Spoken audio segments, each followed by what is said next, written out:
Atos capítulo 12, assim diz a palavra do Senhor. Estejamos atentos à leitura da santa palavra de Deus. Por aquele tempo, mandou o rei Herodes prender alguns da igreja para os maltratar, fazendo passar a fio da espada Tiago, irmão de João. Vendo ser isto agradável aos judeus, prosseguiu prendendo também a Pedro. E eram os dias dos pães asmos. Tendo feito prender, lançou no cárcere, entregando a 4 escoltas de 4 soldados, cada uma para o guardar, intencionando apresentá-lo ao povo depois da Páscoa. Pedro, pois, estava guardado no cárcere, mas havia oração incessante a Deus por parte da igreja a favor dele. Quando Herodes estava para apresentá-lo naquela mesma noite, Pedro dormia entre os 2 soldados, acorrentado com 2 cadeias, e sentinelas à porta guardavam o cárcere. Eis, porém, que sobreveio um anjo do Senhor, e uma luz iluminou a prisão. E tocando ele o lado de Pedro, despertou, dizendo: levanta-te depressa. Então as cadeias caíram-lhe das mãos. Disse-lhe o anjo: cinge-te, calça as sandálias. E ele assim o fez. Disse-lhe mais: põe a capa e segue-me.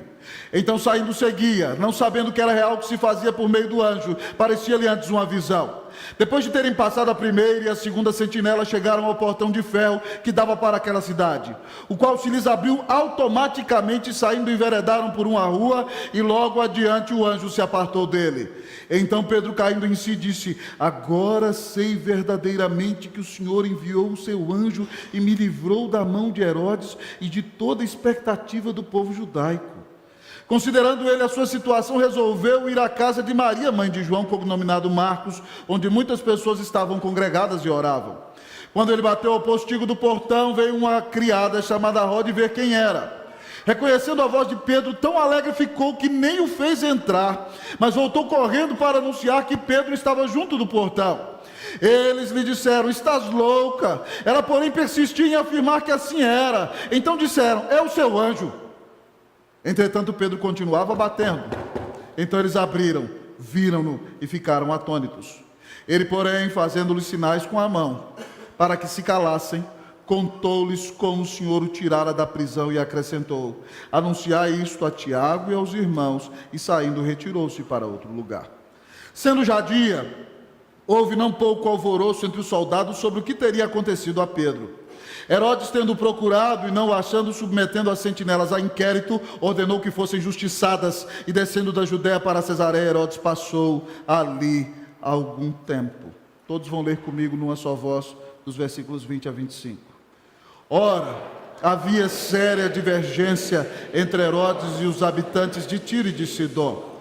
Porém, estes, de comum acordo, se apresentaram a ele. E depois de alcançar o favor de Blasto, camarista do rei, pediram reconciliação, porque a sua terra se abastecia do país do rei. Em dia designado, Herodes, vestido de trajo real, assentado no trono, dirigiu-lhes a palavra. E o povo clamava: é voz de um Deus e não de homem. No mesmo instante, um anjo do Senhor o feriu, por ele não haver dado glória a Deus, e comido de vermes expirou. Entretanto, a palavra do Senhor crescia e se multiplicava. Barnabé e Saulo, cumprida a sua missão, voltaram de Jerusalém, levando também consigo João, apelidado de Marcos. Pai, exalta o nome do Senhor Jesus Cristo sobre todas as coisas neste sermão. Exalta-te também a ti mesmo, ó grande Deus. Fala ao coração da tua noiva, e que nesta manhã, ó Deus, tanto aqueles que vivem momentos de tranquilidade, como aqueles que estão sofrendo, recebam do teu consolo bondoso e soberano, por meio da pregação da tua palavra. Alimenta-nos, descedenta-nos, enche-nos de ti, é o que te pedimos em nome de Jesus. Amém. A igreja pode sentar-se.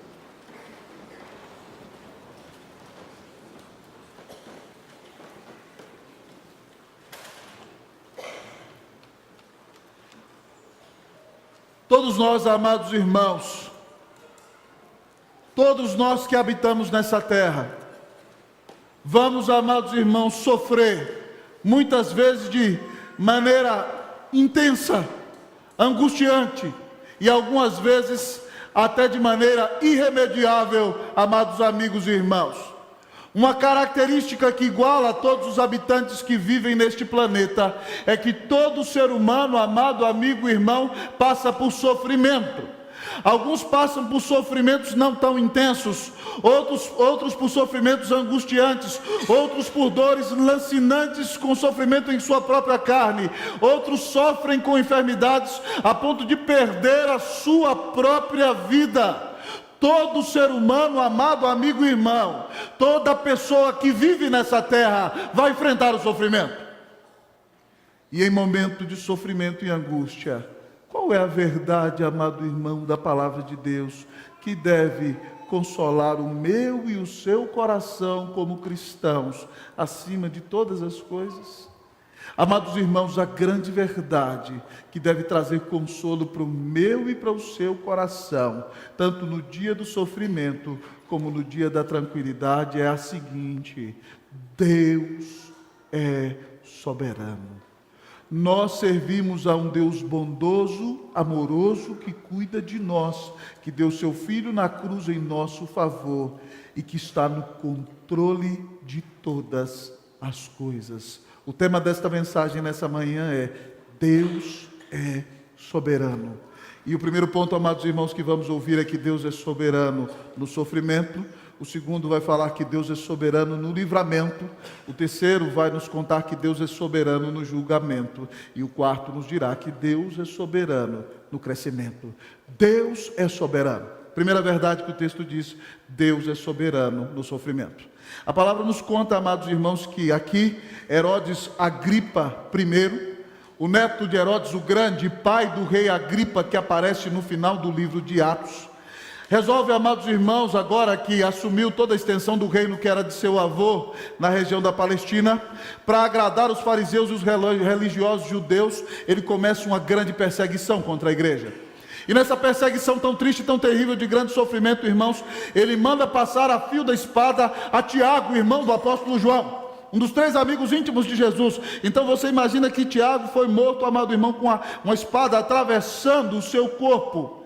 E para continuar naquela perseguição, vendo que a morte de Tiago agradou muitos religiosos judeus, ele então prende o apóstolo Pedro, amados amigos e irmãos, e o deixa no cárcere, porque naqueles dias está sendo celebrada a Páscoa e logo em seguida a festa dos pães asmos, e depois daquelas celebrações conjuntas que eram chamadas de Páscoa, ele então, amados irmãos, tinha o plano e o projeto de assassinar também o apóstolo Pedro.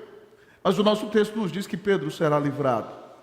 Mas uma pergunta que nós devemos fazer talvez é a seguinte: Deus ama mais um filho do que o outro? Por que Tiago foi assassinado? E por que Pedro permaneceu vivo? Deus não ama nenhum filho mais que o outro, irmão. É porque Ele é soberano e está no controle de todas as coisas. Queria o Senhor que Tiago, irmão de João, tivesse o privilégio de passar pelo martírio e morresse por causa do nome do Senhor, e logo pudesse estar com seu Senhor Jesus na glória, cara a cara, rapidamente. E queria o Senhor que Pedro ainda fizesse muita coisa nessa terra. Então Deus soberanamente e bondosamente, amados irmãos, resolve, querido amigo e irmão, quem vai ser curado no dia do sofrimento. E quem vai passar por uma aflição tal a ponto de perder sua própria vida, ainda no dia da perseguição ou até no dia da enfermidade.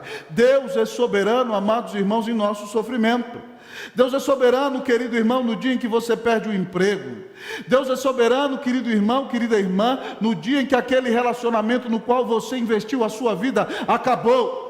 Deus é soberano, querido irmão, querida irmã, no dia em que o Senhor disse que você não poderia ter filhos, o médico disse, e se Ele quiser, Ele pode dar, mas no dia em que Ele quiser, mas se Ele porventura não vier a dar, Ele continua sendo bom, Ele continua sendo soberano, Ele continua sendo Deus, e Ele continua realizando o melhor para você. Deus é soberano no dia do sofrimento. E ainda que você esteja sofrendo, irmão, não se esqueça que esse sofrimento está no controle de um Deus que te ama tanto, te ama tanto, te ama tanto, que deu o único filho dele para morrer na cruz do Calvário no teu lugar. O filho dele foi sacrificado no teu lugar e nunca ninguém te amou como esse filho. Então, ainda que você esteja sofrendo, não se desespere. Um soberano bondoso está permitindo que você passe por isso. Ele vai cuidar de você, Ele vai te dar força para vencer, Ele estará ao seu lado. Deus é soberano, irmão, no nosso sofrimento. Irmãos, uma das primeiras confissões da Igreja Reformada, aprovada pelo Sínodo de Heidelberg na Alemanha no ano de 1560, foi o Catecismo de Heidelberg, escrito pelo jovem teólogo Zacarias Ursinus e Gaspar Olevianus. E eu gosto muito desse catecismo, amados irmãos, que é um dos catecismos reformados do mundo inteiro, e da primeira pergunta com a qual ele começa, que eu acho maravilhosa e nos mostra quem é esse Deus soberano no dia do nosso sofrimento. A pergunta número 1 do catecismo de Heidelberg diz o seguinte: qual é o teu único conforto, tanto na vida como na morte? A resposta diz assim: o meu único conforto é que no corpo e na alma, na vida e na morte, não pertenço a mim mesmo, mas a meu fiel Salvador Jesus Cristo, que ao preço do seu próprio sangue pagou totalmente por todos os meus pecados e me libertou completamente do domínio do pecado. Ele me protege tão bem que, contra a vontade de meu Pai do céu, não perderei nem um fio de cabelo. Na verdade, tudo coopera para o meu bem, e o seu propósito é para a minha salvação. Portanto, pelo seu Espírito Santo, Ele também me garante a vida eterna, e me torna disposto a viver para Ele, daqui em diante, de todo o coração. A segunda pergunta, e vou ler somente mais essa, diz o seguinte: o que você deve saber então para viver firme e morrer nesse fundamento? Primeiro, devo saber como são grandes os meus pecados e a minha miséria. Segundo, devo saber como sou salvo de meus pecados e de minha miséria. Terceiro, devo saber como devo ser grato a Deus por tão grande salvação. Meus irmãos, o nosso consolo, tanto na vida como na morte, é que nós não somos de nós mesmos. Nós somos do Senhor que nos redimiu, e ainda no dia da terrível dor, Ele fará com que todas as coisas cooperem para o seu bem. Então, meu irmão, que no dia do seu sofrimento, no dia da sua angústia, no dia da sua dor, essa verdade que diz que Deus é soberano, Ele está no controle de tudo, que essa verdade traga paz ao seu coração. Traga consolo à sua alma, traga alívio ao seu interior. Porque como cantou nosso irmão Baruch aqui há alguns dias atrás, Ele continua sendo bom, Ele continua sendo Deus. Amém, meu irmão? Vamos cantar o coro da música dele, vamos lá? Ele continua sendo bom, Ele continua sendo Deus, Ele continua sendo bom, Ele continua. Deus está no controle, irmão. Ele sabe do seu sofrimento. Ele deu o Cristo dele para morrer no seu lugar. E Ele diz para você: eu não vou te deixar. Você está sofrendo, mas eu te amo e eu faço o melhor por você. Confie no Senhor no dia do seu sofrimento e seja consolado em nome de Jesus. Amém. Deus é soberano. É soberano, amados irmãos, no sofrimento, mas é soberano no livramento. Na sua soberania aprova o Senhor que Tiago morresse, mas Deus resolveu libertar Pedro. E Lucas pinta a cena com muita clareza diante dos nossos olhos, irmãos, que é tão importante para Herodes Agripa primeiro matar Pedro e ganhar o favor dos judeus, que ele bota 4 escoltas, amados irmãos, cada uma com 4 soldados vigiando o apóstolo Pedro. Então ele coloca 16 homens, irmãos, na cadeia para vigiar e cuidar do apóstolo Pedro. Ele marcou o dia para Pedro ser assassinado. E lá está Pedro encarcerado, e a Bíblia diz que existem 2 cadeias em suas mãos. E ele está dormindo literalmente entre 2 soldados, ele está acorrentado entre um soldado e outro. E Pedro agora está tranquilo e preparado para dar a vida pelo Senhor Jesus, que dorme placidamente, mesmo sabendo que será assassinado no dia seguinte. E a Bíblia nos conta que enquanto ele está dormindo, irmãos, Deus manda um anjo glorioso, cuja glória brilha dentro da prisão. Mas Pedro está tão tranquilo que o anjo tem que tocar nele, dizendo: desperta.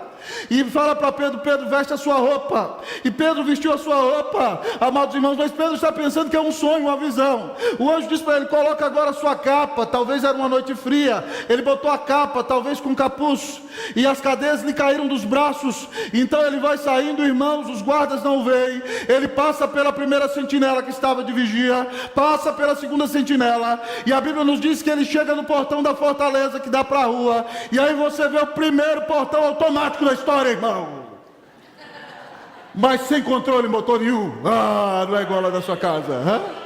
Então, amado irmão, o portão abre, e a Bíblia nos diz que ele sai na rua, e quando ele sai, o anjo vai andando na frente dele. Eu imagino o anjo virando a esquina e o anjo some. E aí Pedro caiu em si e falou assim: meu Deus do céu, não era um sonho. Deus enviou o seu anjo para me livrar da mão de Herodes. Ele fez o seguinte: vou lá na casa de Maria, mãe de João Marcos. João Marcos foi um discípulo de Pedro. O Evangelho de Marcos são sermões que Pedro pregava e Marcos anotava, irmãos. Então Pedro tinha muita proximidade com aquela família. E lá naquela casa está acontecendo uma reunião de oração, irmão, pela libertação de Pedro. Porque o versículo 5 nos contou que a igreja orava incessantemente pela libertação de Pedro. A igreja orava intensamente, e todas as famílias, os grupos familiares da igreja de Jerusalém estavam reunidos, orando, intercedendo para que Pedro fosse liberto. E aí, irmãos, Pedro chega no portão da casa de Maria. Maria é uma irmã de posses. E lá está a igreja orando lá dentro. E ele bate no portão e chama. E do lado de fora, Rode, a criada, menina crente, trabalha naquela casa, ouve a voz de Pedro. Ela fala: não é possível. Ele: alô, tem alguém em casa? E ela volta para o pessoal na reunião de oração e fala assim: é Pedro, meus irmãos, ele está lá fora. E aí o povo que está orando, isso me deixa perplexo, pela libertação de Pedro, vira e fala: é impossível, de jeito nenhum. Que oração desse povo, irmão, que não acredita nem na oração que está fazendo. Eles estão orando para Deus libertar Pedro, e Pedro aparece lá. Eles dizem: é impossível, você está ficando doida. Eles falam desse jeito. Mas, irmãos, mais do que isso, aí alguém inventa lá: não, é o seu anjo. Os judeus antigos eram muito supersticiosos, irmãos. Eles acreditavam que cada um tem seu anjo da guarda. Eles falavam assim: não, o anjo dele tomou a forma dele, está ali no portão. E aí Pedro bate de novo: ei, tem alguém aí? Ele não pode falar muito, está sendo perseguido. Rod vai lá, abre a porta, e quando ele entra, irmãos, o povo começa: meu Deus do céu, Pedro, é você mesmo. Encostam nele, aquela conversa, e Pedro: pessoal, o negócio é o seguinte, eu estou aqui, contou a história toda de novo, eu não vou contar. O Senhor me libertou, eu só não fui morto porque vocês estavam orando, Deus ouviu a oração, eu fui liberto. Fala para Tiago, é outro Tiago, viu? Não é o que morreu, é o Tiago, irmão de Jesus, filho de Maria, que é o líder da igreja de Jerusalém. Fala para Tiago que eu fui liberto, e conta para os irmãos. E aí Pedro escapa, irmão, para fugir da morte da mão do rei Herodes Agripa I. Nós vemos aqui, irmão, um grande livramento. E eu quero te dizer o seguinte: Deus é soberano no sofrimento, no dia em que diz não para mim e para você, mas Ele também é soberano no livramento. E quando nós temos um grande livramento, irmãos, esse livramento acontece porque a igreja ora incessantemente por aquela razão. Faz quanto tempo, meu irmão, que você não ora intensamente? Faz quanto tempo em que você não dobra os seus joelhos e clama com todo o seu ser ao Senhor para que responda às tuas orações? Muitas vezes no decorrer da caminhada cristã, irmãos, nós vamos nos acostumando com o sagrado. Nós vamos nos acostumando com vir à igreja aos domingos. Nós já sabemos até a ordem da liturgia. Nós sabemos que um presbítero vai participar da adoração, outro da contrição e o outro do momento de gratidão. E você se acostuma com tudo isso e perde o maravilhamento. Então o Senhor te dá a bênção no sofrimento, para que você, meu irmão, experimente o quebrantamento e saia do salto e do seu endurecimento e viva prostrado na presença do Senhor Jesus a todo momento. Nós gelamos, irmãos, e Deus nos ama tanto que manda o sofrimento e a aflição para trazer de volta para Ele o nosso coração. Irmãos, eu me lembro alguns anos atrás, na nossa casa lá em Brasília, minha digníssima esposa que está sentada ali, fez um exame e acusava uma possibilidade de câncer. E nós tivemos que mandar aquele exame para São Paulo e esperar 26 dias, porque só aqui fazia aquele exame. Irmãos, naqueles 26 dias, eu orei como nunca na minha vida. eu ajoelhava na minha cama e chorava: Senhor, por favor, livra minha mulher. Senhor, se puder transferir para mim, transfere. É a oração de quem não sabe de nada, né, irmão? Como é que um teólogo fala isso? Deus faz o que Ele quiser. Se puder transferir para mim, transfere. Senhor, olha os meninos dessa mulher, Senhor, tem misericórdia deles. E eu argumentava com Deus de todos os jeitos, todos os dias. Resultado, para a glória de Deus, o resultado do exame deu negativo, não era câncer. Mas, irmãos, como aquele mês foi de quebrantamento lá em casa. Deus nos deu livramento. Talvez Deus não te deu o livramento. Continua sendo bom, continua sendo Deus. Mas Deus talvez te colocou numa situação difícil para você sair do salto, para você sair do orgulho, para você se humilhar, para você se quebrantar, para você experimentar o livramento que vem da mão do Senhor. Pastor, o que eu preciso fazer? Oração incessante. Ore a Deus, lute diante do Senhor, apresente diante do Senhor o seu clamor, derrame a sua alma na presença de Jesus em oração. Ele nos manda orar, Ele diz: pedi, dá-se-vos-á, buscai e achareis, batei e abri-se-vos-á, pois todo aquele que pede recebe, todo aquele que busca encontra, e todo aquele que bate abri-se-lhe-á.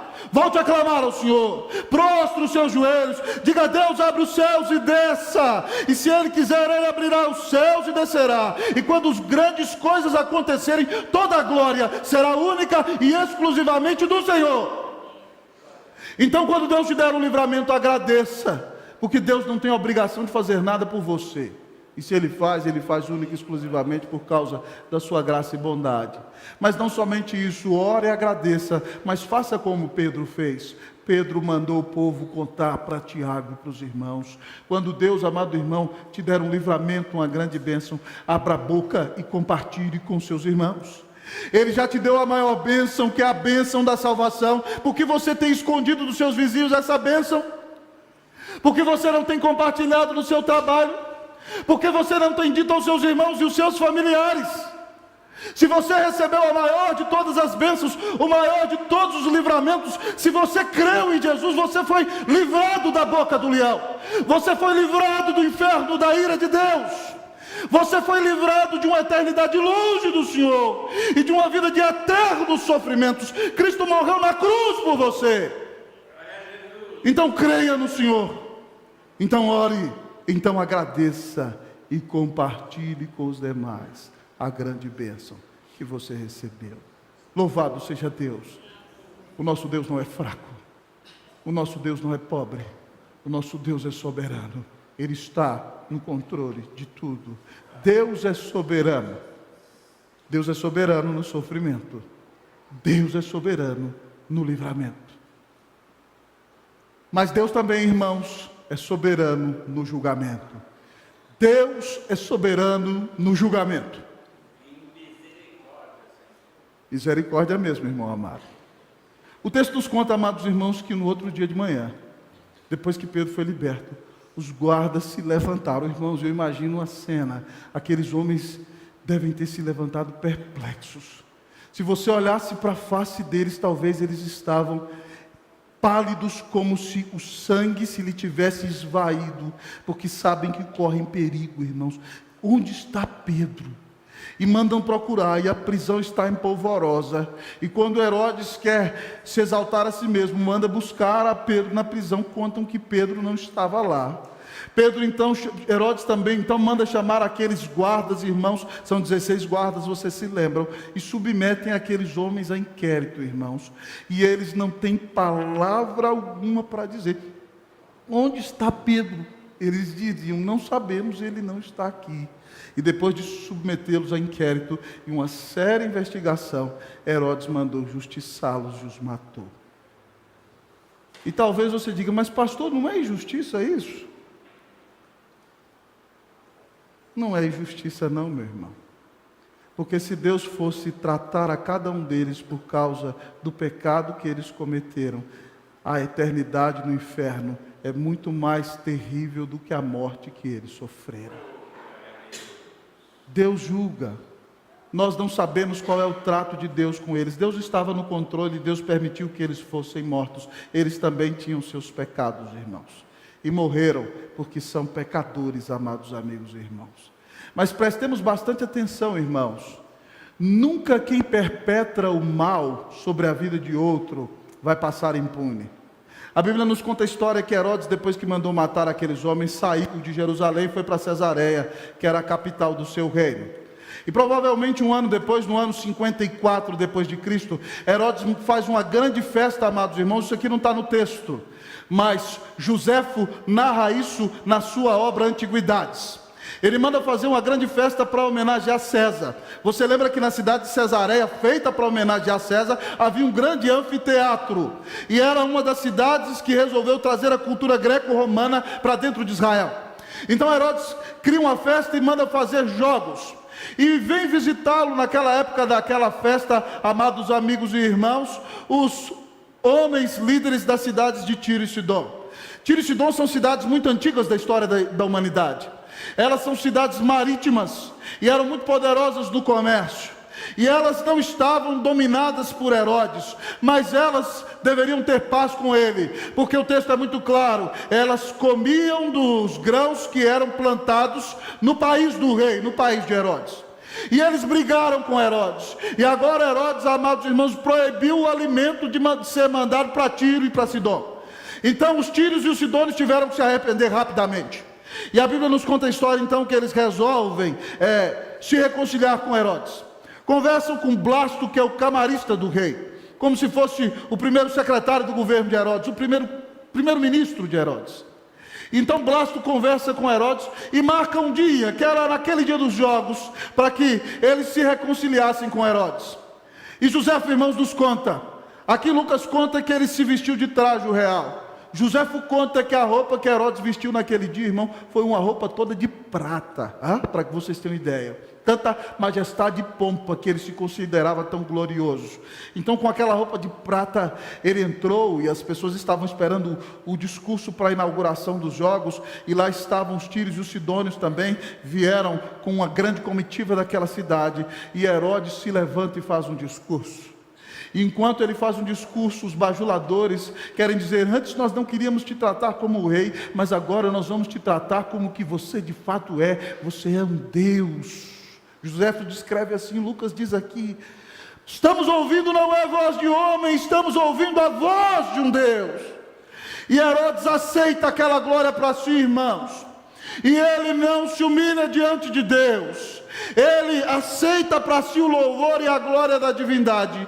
E a Bíblia nos conta, amados irmãos, que ele foi comido de vermes, amados irmãos, naquele momento. Um anjo do Senhor o feriu. E ele foi comido de vermes, sentiu uma dor no seu estômago, amados irmãos, e veio a falecer. Deus julgou Herodes por causa dos seus pecados.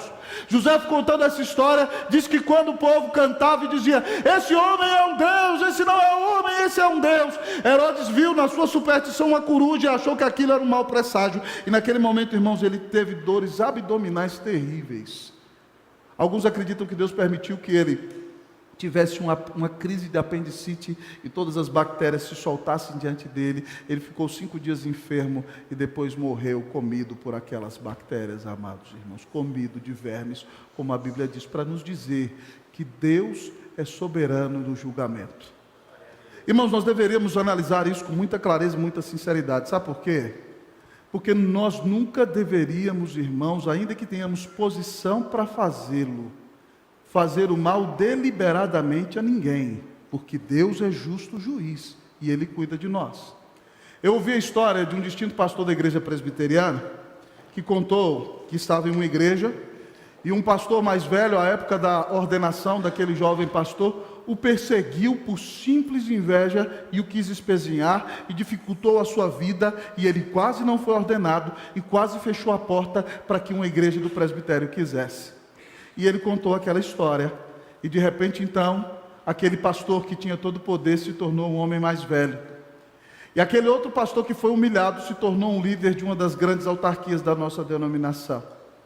E aquele pastor mais velho não tinha como viver na sua velhice, e precisava da indicação do presidente daquela autarquia. E o presidente daquela autarquia era justamente o pastor jovem que ele perseguiu. Graças a Deus aquele homem era crente.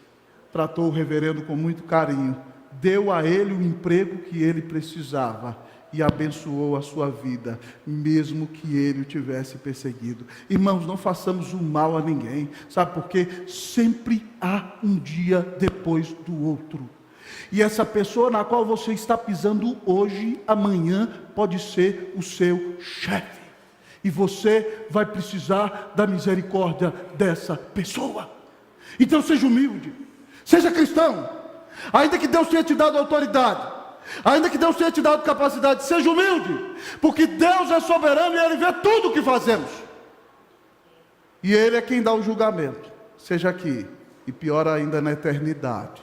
Para aqueles que não creram no Senhor, não creram no Senhor, estarão debaixo de sua ira eterna. Que você, meu irmão, não queira mostrar poder a ninguém, amém? Que você seja humilde, trate a todos com doçura, ainda que não mereçam, porque sempre há um dia depois do outro. Sempre há um dia de amanhã. Que nós sejamos humildes, para que nós vejamos a bênção de Deus sobre a nossa vida, em nome de Jesus. Amém? Deus é soberano. Como eu vos disse, quem anotou os pontos no início já sabe.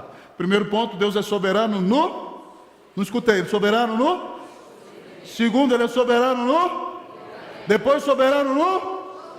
Julgamento. Em último lugar, Ele é soberano no crescimento. Vamos ler versículos 24 e 25. Eu vou ler o 24 e a igreja 25. Entretanto, a palavra do Senhor crescia e se multiplicava. Vocês o 25.